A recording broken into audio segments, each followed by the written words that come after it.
당신은 무엇에 올인하고 있습니까? 달리 말하면 당신은 무엇에 미쳐 있습니까? 이런 뜻입니다. 올인하다, 집중하다, 미쳐 있다 같은 의미죠. 무엇에 올인하고 있습니까? 사업이 망하고 빚더미에 짓눌린 남자가 있습니다. 돈을 받지 못해 위기에 처한 외국인 노동자가 있습니다. 탈북 처녀가 있고 삐딱한 가출 청소년 등 절망 속에 절규하던 사람들이 456억이라는 일확천금을 노리고 의문의 게임에 뛰어듭니다. 그런데 게임이 시작되자마자 눈앞에 펼쳐진 것은 보고도 믿기 힘든 경악과 공포의 현장. 최우승자가 되기 위해서 목숨을 걸고 극한의 게임에 도전하는 얘기를 그린 한국 드라마 오징어 게임이죠. 전 세계 83개국에 1위를 하고 있고 한 달이 넘은 지금까지도 부동의 1위.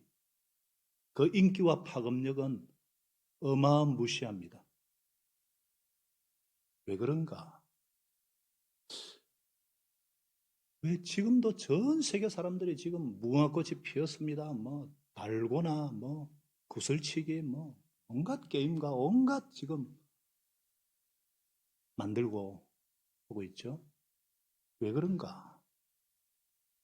이 드라마가 너무나도 적나라하게 현실을 그대로 보여주기 때문이죠. 지금도 세상을 보면은 사람들이 뭔가에 미쳐가고 있어요. 이 절벽에 내몰린 젊은이들은 이 가상화폐 투자에 올인하고 있고 유튜브에 올인하고 있고 각종 오디션 참가 등 이 오징어 게임에 미쳐 있어요. 새벽부터 잠자리 들 때까지 돈 버는 일에만 집중하고 있습니다. 학문과 예술에 미친 사람도 있습니다. 정치에 미친 사람은 아무도 못 말립니다. 알코올과 마약과 노름과 성에 미친 사람도 말할 것도 없죠. 신자라고 다르나요? 신자라고 다릅니까? 돈 버는 문제와 아이 교육의 반점은 미쳐 있습니다. 오징어 게임 속에 자칭 기독교인을 표방하는 244번이 있어요. 게이머의 모습으로 나오는데 항상 이기적인 모습으로 하나님을 찾고 기도하는 모습으로 사람들에게 빈축을 삽니다. 마지막 유리 징검다리 게임에서는 다른 게이머와 실랑이를 벌이다가 그를 밀어 떨어뜨려 죽이기까지 해요. 자신은 떨어지지 않고 살아있음을 감사하며 기도하는 모습이 이 세상이 바라보는 지금의 교회와 기독교인들의 모습이라는 거죠. 외적인 성장과 이 지난 부흥상회 때 말씀드린 것처럼 이 신플라톤주의 영향으로 이 양극, 이 뭡니까? 이거 이원론으로 인해가지고 이중적인 회색 신자를 만든 요상하게 미친 모습들. 그거 우리 모습 아닌가요? 내 모습 아닌가요? 4.7 사실 미친다는 것은 이 좋은 의미를 갖고 있어요. 역사를 보면 뭔가에 미친 사람들에 의해서 창조적인 결과가 나왔고 그로 인해 인류의 삶의 질은 향상시켜 왔죠. 이 코카콜라 사장은 자기 모세의 혈관을 통해서 흐르는 피가 코카콜라 원액이라고 했어요. 제자 훈련 목회에 미치신 그 오카는 목사님 목회의 본질은 평신도를 사역자로 세우는 것이다. 그러면서 광인론을 주장했어요. 광인론.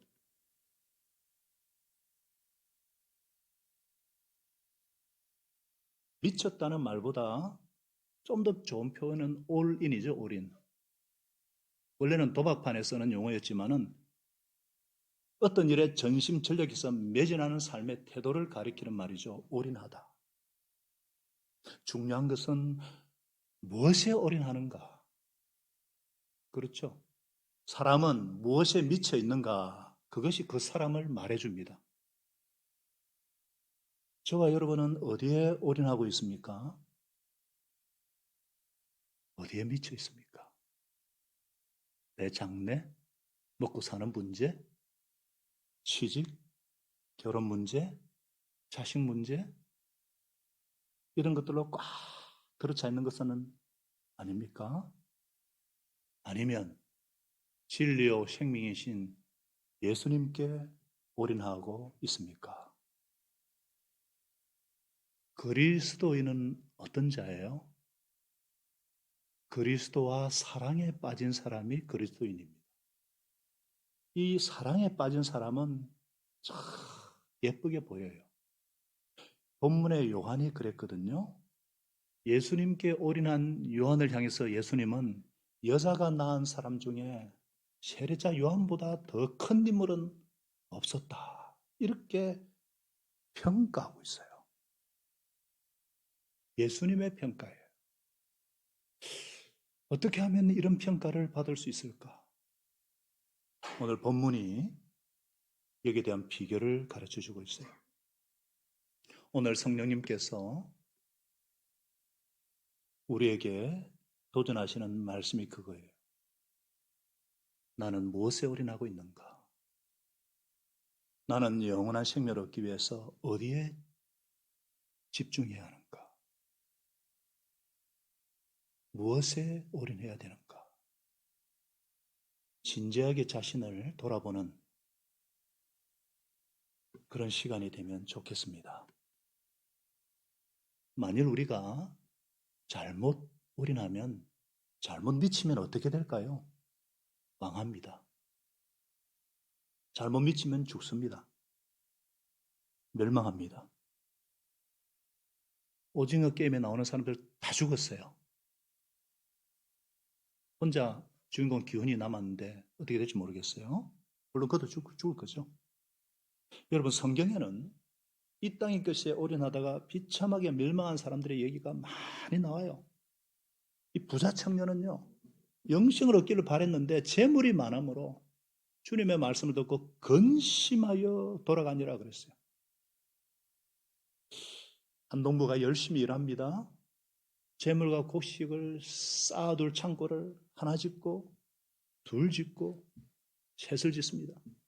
요즘으로 치면은 아파트 한 채 얻고 또 얻고 또 얻습니다.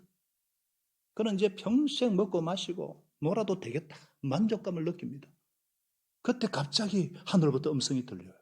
어리석은 사람아, 오늘 밤에 내 영혼을 도로 찾으면 지금까지 장만한 것이 누구의 것이 되겠느냐? 그러면서 자기를 위해서 재물을 쌓아두면서 하나님 대해서 부여치 못한 사람이 이와 같으니라. 예수님의 책망의 음성이에요.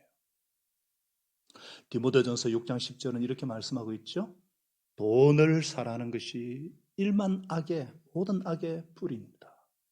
돈을 쫓아가다가 믿음에서 떠나서 헤매기도 하고 많은 고통을 겪기도 한 사람들이 여러 들어있었다는 거예요.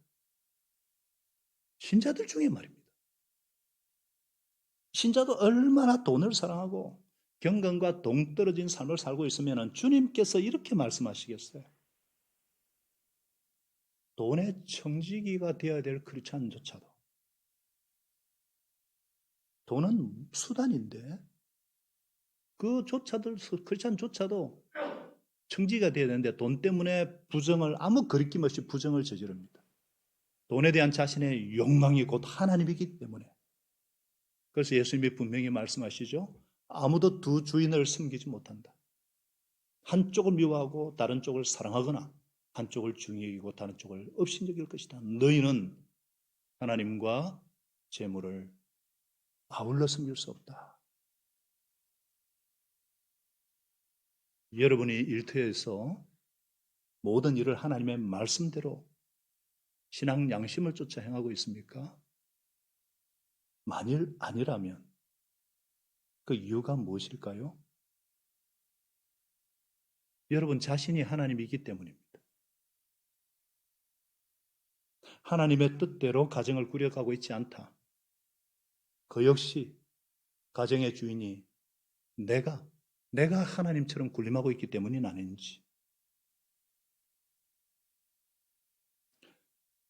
아침에 일어나서 하나님 말씀 한 구절도 읽지 않고 단 5분도 기도하지 않고 태연하게 하루 일과를 시작한다. 자기가 자기 인생에 하나님이 되어 있기 때문이죠. 그 결국은 무엇입니까? 근심이고 헤맴이고 많은 고통이고 멸망이라고 성경은 분명히 말씀하고 있어요. 그리고 어리석은 부자처럼 지옥 심판입니다. 우리가 어디에 올인해야 되겠어요? 어떻게 하면 영원한 것, 생명을 주는 것, 바른 것에 올인할 수 있을까? 예수님께 올인하면 됩니다. 예수에 올인한 삶을 살면 됩니다. 예수께 미치면 됩니다. 여러분, 그리스도인이란, 원래 크리스찬이란 예수께 미친 사람, 그런 뜻이죠. 사도행전 11장에 보면은 선교 허브 교인 안디옥 교인들에게 그곳에 있는 제자들에게 처음으로 그리스도인이다 이렇게 불리었어요.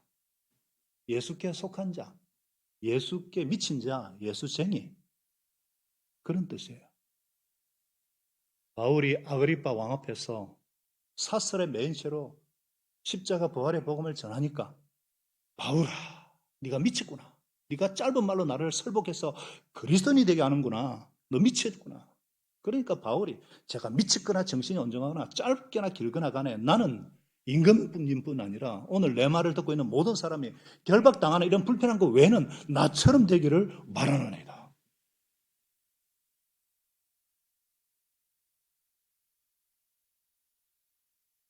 복음에 미친 사람 바울이잖아요. 예수님께 미친 사람 바울이잖아요. 항상 예수님이 내 안에, 내가 예수님 안에.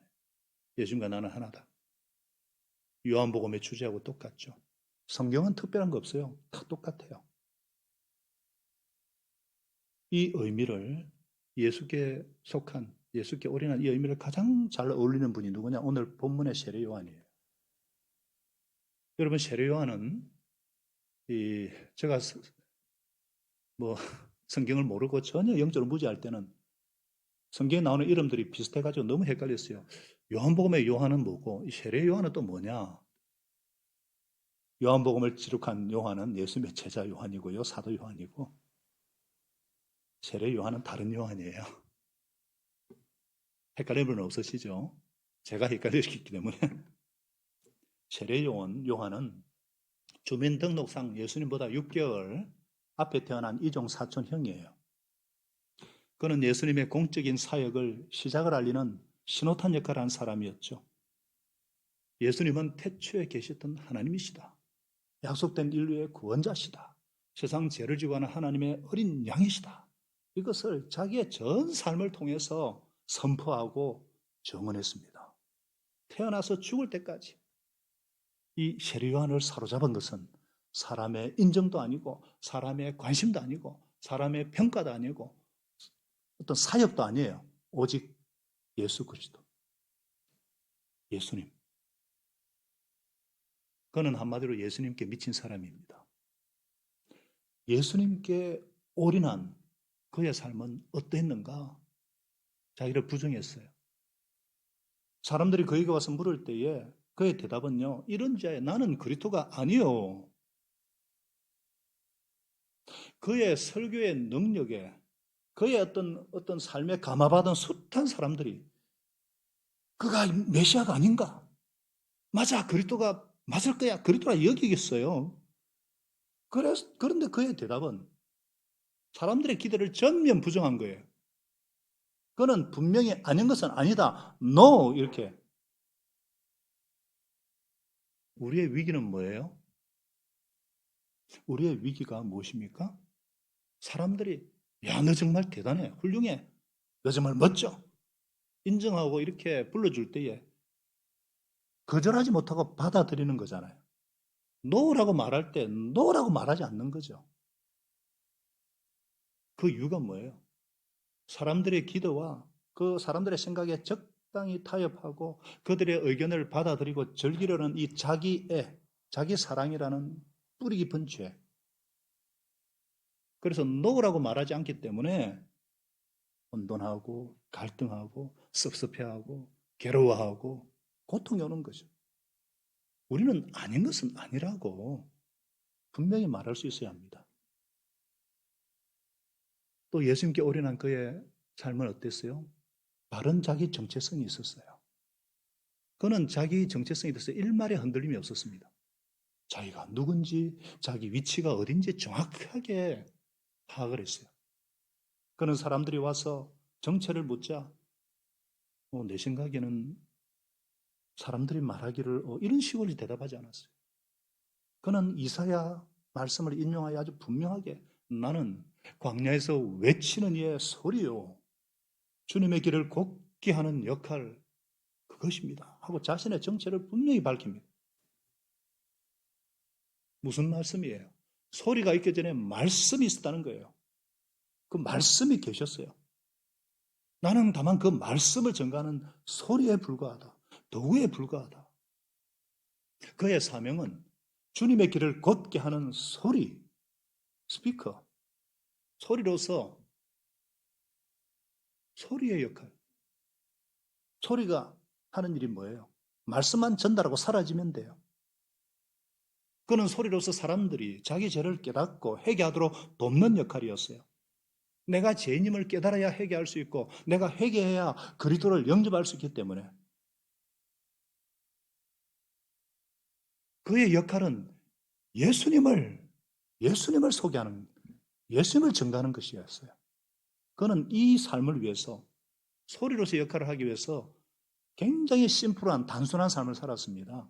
낙타 트롯을 입고 허리에는 가죽띠를 메고 메뚜기가 덜꿀을 먹고 광야에 거처를 두고 살았어요.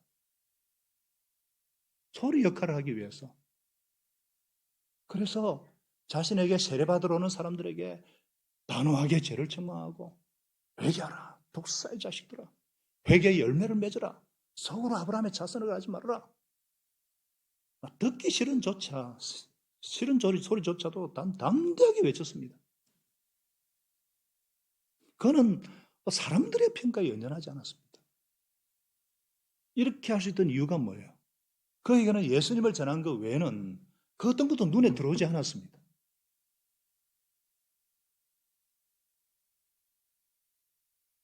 그렇기 때문에 그에게는 어떤 두려움이나 어떤 염려가 없었습니다. 사람들의 어떤 인정이나 평가에 연연하지 않았어요. 사람들 역시 그를 광야의 사람이라고 불렀습니다. 그의 거처가 광야이기도 했지만은 더 중요한 것은 그의 심령 속에 광야가 깃들어 있었기 때문입니다. 여러분 광야 가보셨어요? 유대 광야?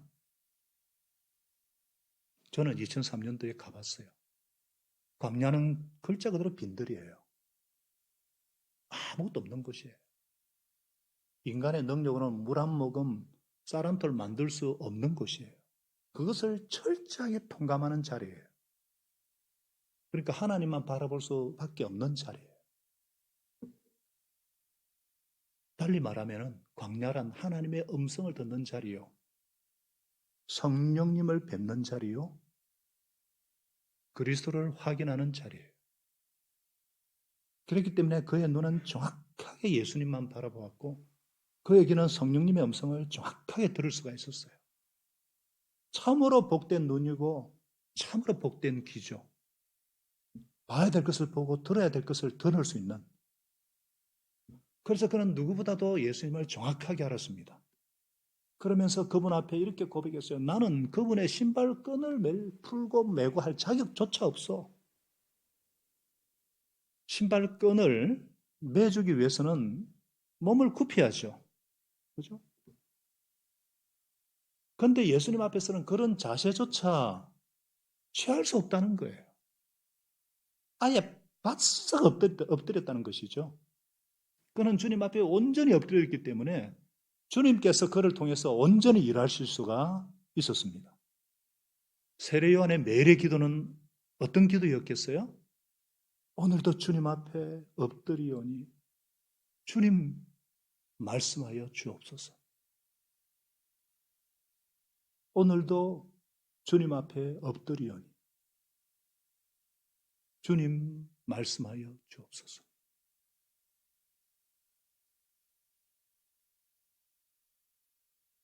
그리고는 오직 예수님만 바라보고 예수님만 정언하는 삶을 살았습니다. 다음 날 요한은 예수님께서 자기에게 오는 것을 보고 말했습니다. 보시오, 보시오. 세상 죄를 지고 가는 하나님의 어린 양입니다. 보시오.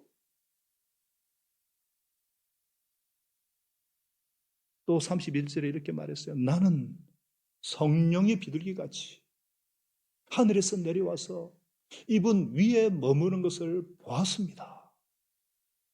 34절은 또 말씀합니다. 나는 그것을 보았습니다. 그래서 나는 이분이 하나님의 아들이라고 정언하였습니다. 보았고 보았습니다. 보았습니다. 요한은 누구보다 자세하게 주의 깊게 예수님을 바라보고 살핀 후에 예수님이 어떤 분이신가 확신 가운데 정확하게 감격적으로 감동적으로 외치고 있는 것입니다. 세례 요한이 외친 그리스도는 어떤 분이십니까? 세상 죄를 지고 가는 하나님의 어린 양입니다. 여러분, 이게 무슨 말이에요? 쉽게 말하면 예수님은 도깨비 방망이가 아니라는 거예요. 여러분, 이 외침은요, 그 당시 상황에 비춰볼 때 아주 의미 있는 외침입니다. 그들의 질문의 속내는요, 그들의 질문을 통해서 속내가 그냥 무심결에 드러났어요. 25절에 그랬잖아요. 당신이 그 그리스도도 아니고 엘리야도 아니고 그 예언자도 아니면 왜 세례를 주느냐? 이게 무슨 말이에요? 그들이 바랐던 그리스도는 뭐냐? 엘리야처럼 갈멜산에서 큰 승리를 가져줄 그런 그리스도. 모세처럼 메추라기와 만나를 주고 반석에서 샘물이 터져 나오는 그런 승리자만을 찾고 있던 거예요. 오늘날 사람들이 어떻습니까? 그랬는데 요한이 소개하는 예수님은 어떤 분이에요? 세상 죄를 지고 가는 하나님의 어린 양이다. 무슨 말이에요? 너희에게 필요한 것은 엘리야로서의 그리스도, 당장 현실 문제를 해결해 줄 수 있는 성리자로서의 그리스도가 아니라 인생의 근본 문제를, 죄 문제를 해결해주는 어린 양으로서의 그리스도다. 너희들 상태가 어떤 줄 아느냐? 너희들에게 속죄의 피가 지금 필요한 것이지 현실 문제는 그 다음 문제야. 이것을 지금 우리에게 강조하고 있는 거예요.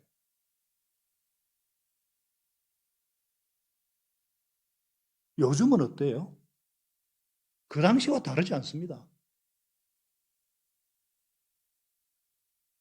우리에게 지금 취업 문제를 해결해주는 그리스도를 원합니다. 대학을 붙여주시고 합격시켜주시고 취직시켜주는 그리스도를 원합니다. 결혼 문제를 해결해주는 그리스도, 5만 원짜리 동뭉치에 깔려 죽게 만드는 그리스도를 원합니다. 많은 사람들이 현실의 문제를 해결해줄, 현실의 필요를 채워줄 그리스도를 구하고 있어요. 암 말기 환자가 있습니다. 다 죽게 되었어요, 지금. 만약 그걸 안다면은 결혼하는 것이 문제겠어요? 취직이 문제겠어요? 돈이 문제겠어요? 문제는 딱 한 가지죠. 병의 회복이에요. 사는 것이 문제죠. 그런데도 우리는 결혼이 문제고 취직이 문제고 돈이 문제라고 하는 이유가 뭐예요? 우리는 우리의 죄의 심각성, 우리 상태의 심각성, 근본 문제를 깨닫지 못하는 거예요. 그러니까 예수부터 십자가를 붙들 필요성을 느끼지 못하는 거예요.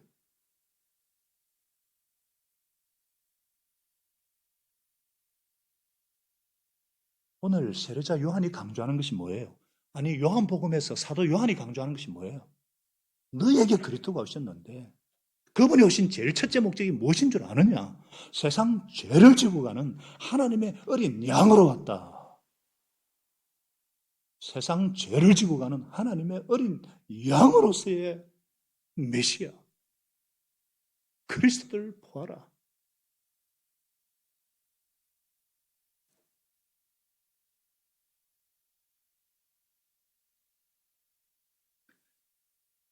여러분들 목장 성경 공부 통해 배우셨듯이 이 어린 양은 출애굽기 12장의 유월절 사건을 말하고 있죠. 강대국 이집트에 내린 10가지 재앙 중에 마지막 재앙이 각 집의 장자를, 첫째를 죽여버리는 재앙. 이 재앙을 벗어나는 길은 딱 한 가지. 어린 양의 피를 문틀에 바르는 것입니다. 출애굽기 12장 13절 말씀하죠.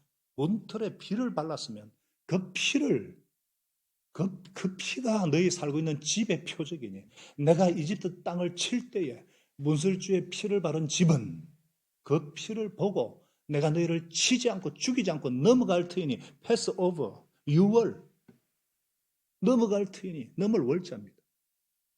너희는 재앙을 피하여 살아남을 것이다. 재앙을 피해서 생명을 얻는 유일한 길은 무엇입니까? 어린 양의 피를 바르는 거예요. 그 사람이 가난뱅이든 부자든 유대인이든 외국인이든 죄를 아무리 많이 지었든 적게 지었든 그게 아니에요. 죽음의 천사는 오직 그 집에 피가 발라져 있는가, 피가 발라져 있는가 없는가 그것만 보는 거예요. 그 피를 보고 패스오버.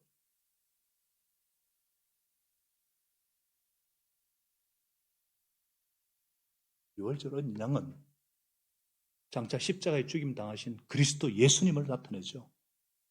예수님은 하나님께서 우리를 위해 준비하신 흠없고 점없는 하나님의 어린 양이십니다.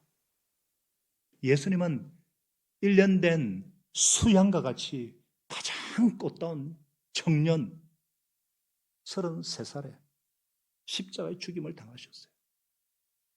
우리가 받아야 할 하나님의 진노, 하나님의 저주, 하나님의 심판을 대신 받으신 거예요. 우리가 받아야 할 상처, 우리가 받아야 할 수치, 우리가 받아야 될 형벌을 대신해서 받으셨습니다.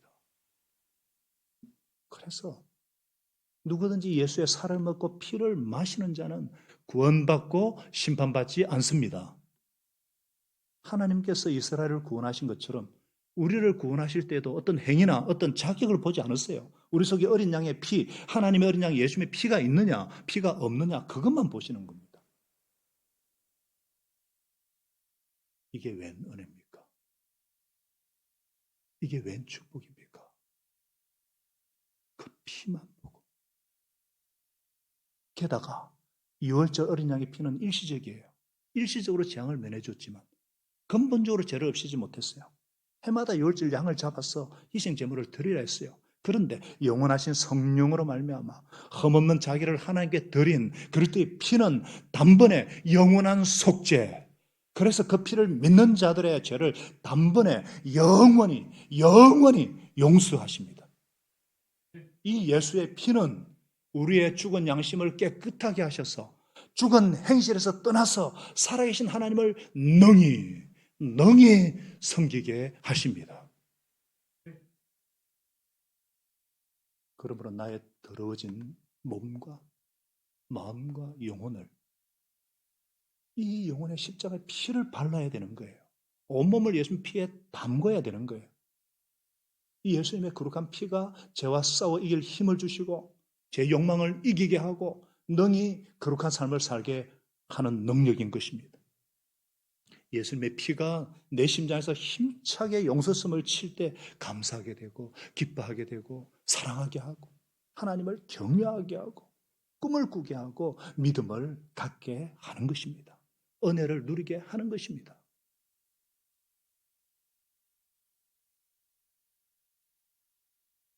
할렐루야. 그런데 어떤 분은 교회를 다니면서 다리는 십자가 앞에 나오는데 머리는 아직 피에 안 잠겨 따로 노는 분이 있어요. 어떤 분은 손이 십자가의 피에 잠기지 않았어. 화가 나면은 자녀도 아내도 막 때리는 사람이 있어요. 어떤 분은 입이 안 잠겨 있어요. 조금만 힘들면은 남 탓하고 원망하고 불평하고 악한 말로 악담을 하고 자기 문제를 왜 남에게 하나님께 뒤집어 씌웁니까? 내 온몸과 마음을 다 피로 적셔야 돼요.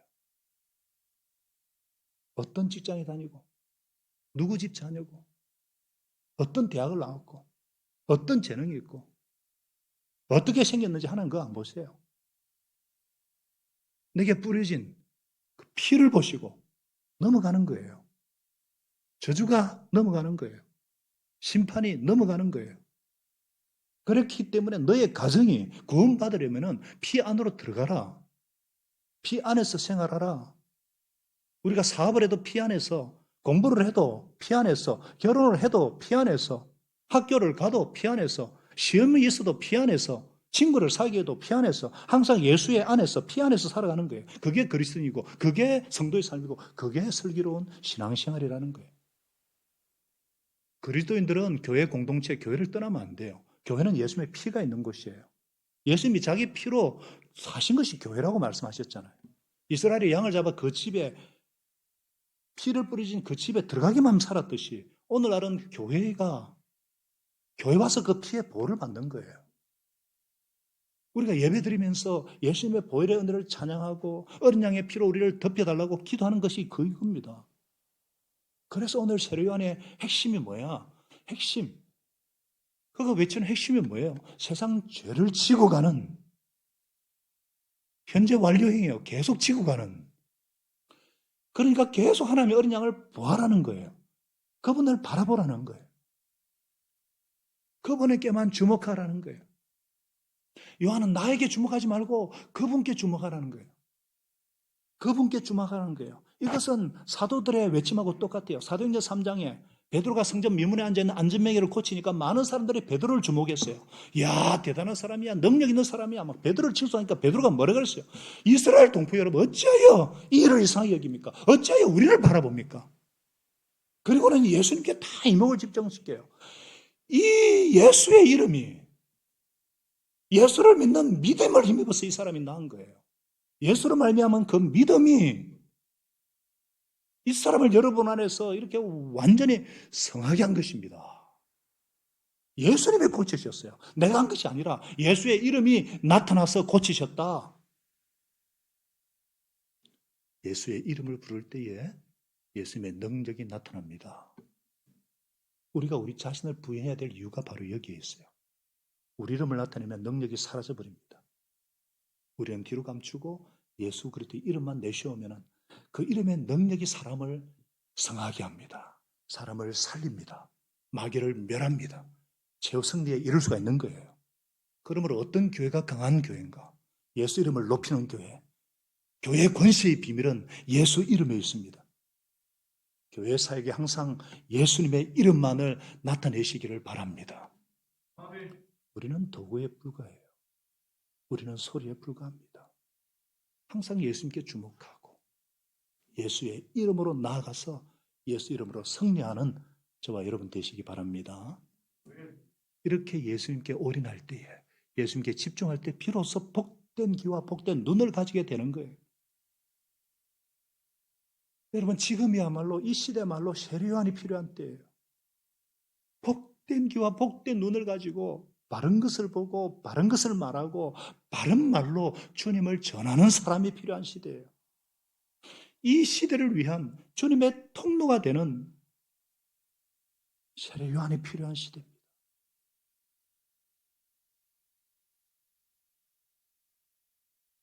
저는 목회자예요. 그렇기 때문에 예수님을 위해 사는 것은 당연한 일이라고 생각을 해요. 근데 제가 내 삶이, 제 삶이 하나님을 위한 것인가? 예수님만을 위한 것인가? 예수님께 정말 올인했는가? 예수님께 미쳐 있는가? 자문하면 자신 있게 대답할 수가 없어요. 너무너무 힘들어요. 언제부턴가 자존심 상하는 것이 너무 힘들어요. 양보하는 것이 너무 힘들고요. 자기를 부정하는 것이 얼마나 힘든지 너무 힘들어요. 설교하는 게 너무 힘들어요.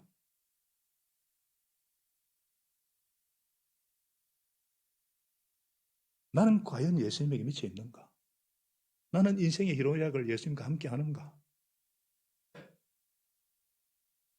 주변에 신앙생활을 잘하는 훌륭한 분들이 많아요. 하지만 대부분이 예수님께 올인해 있는 게 아니에요. 오히려 자기 삶을 즐기려고 애를 씁니다. 사람들이 볼 때 좀 괜찮은 신자다 얘기할 정도로만 예수님 믿고 나머지는 자기만을 위해 살아갑니다. 오늘 세례요한 통해 가지고 여러분과 제가 정말 은혜 받고 싶은 부분, 도전 받고 싶은 부분이 이 부분이에요. 우리는 과연 예수님에게 올인하고 있는가? 예수님에게 미쳐 있는가? 인생의 희노애락을 예수님과 함께 하는가? 나는 죽고 예수만 드러내고 있는가? 우리가 예수님께 올인하기 위해서는 예수님에 대한 분명한 지식과 믿음이 있어야 합니다. 뜨거운 열정과 소원이 있어야 합니다.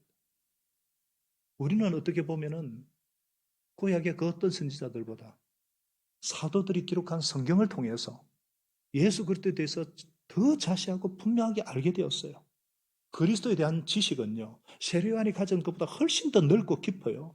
그래서 예수님은 요한을 칭찬하시고 그 다음에 더 중요한 말씀하셨어요. 하늘나라에서는 아무리 작은 자라도 요한보다 더 크니라.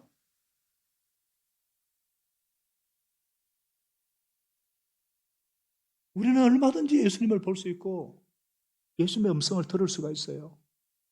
여러분, 이 자리가 얼마나 복된 자리인 줄 아십니까?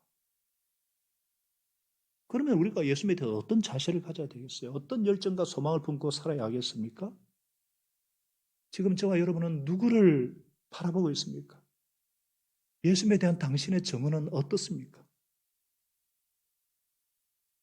올해도 이제 2달밖에 안 남았어요. 이 가을에 세례요한 이상으로 예수님을 바라보고 예수님을 정언하는 예수 제자가 될 수 있기를 바랍니다. 세세민 축제와 부흥 사경회를 통해서 우리에게 주신 하나님의 소원을 깊이 영접을 했어요. 정말 영혼고나의 제자 만드는 교회. 악을 이기는 하나님의 전략인 교회를 통해서 하나님의 나라가 각 영역에서 회복되는 하나님의 비전을 보여주셨어요. 그렇기 때문에 우리 목장이 정말 사랑의 공동체가 되어서 맡겨주신 영혼을 가슴에 품고 매일 이름을 부르면서 예수님을 전가하십시다. 이를 위해 우리의 심령에, 우리 마음에 먼저 광야를, 빈들을 먼저 만드십시다. 그래서 주님께 날마다 엎드려서 주님을 만나고 주님의 음성을 듣는 복된 귀와 복된 눈을 갖게 하여 주시옵소서. 그래서 정말 우리의 눈을 열어주셔서 우리의 길을 열어주셔서 온통 주님을 위한 빈들이 되게 하여 주옵소서. 세상의 온갖 소음 속에서도 주의 음성을 듣는 복된 귀가 되게 하여 주옵소서. 주님께만 올인하고 주님께만 집중함으로 천국에서 가장 큰 자, 이 땅에서도 가장 복된 인생이 되게 하여 주옵소서. 기도하겠습니다. 하나님 아버지, 저희들이 아무 자격 없고 참 주님 앞에 설 수 없는데 예수님의 피, 그 피를 믿음으로 바라보고 발랐다는 그 한 가지 때문에 저희들을 심판하지 아니하시고 찍어내버리지 아니하시고 구원하실 주님의 안전한 보호 아래 있게 하시고 자녀로서의 특권을 누리게 하시고 예수 생명이 충만한 삶 살게 하셔서 감사합니다. 그러나 다시 한번 주님 소원하기는 나의 눈과 귀가 내 마음이 온통 주님을 위한 빈들이 되게 하여 주옵소서. 이 세상의 온갖 소음 속에서 주의 음성을 듣는 복된 귀가 되게 하여 주옵소서. 나를 위해 죽으실 뿐 아니라 부활하셔서 하나님 보좌 우편에 계신 영광의 주님을 바라보는 복된 눈을 허락하여 주옵소서. 주께만 올인하고 주께만 집중하게 하여 주셔서 하늘 아래서 가장 큰 자 되게 하시고 이 땅에서도 가장 복된 인생 되게 하여 주옵소서. 그렇게 하실 주님 감사합니다. 우리 안에서 활동하시는 주님께서 지금도 우리를 흐르고 있는 보혈의 능력으로 우리를 그렇게 인도하여 가시는 주님께 감사와 영광과 존귀를 올려드립니다. 주님 영광 받아 주옵소서.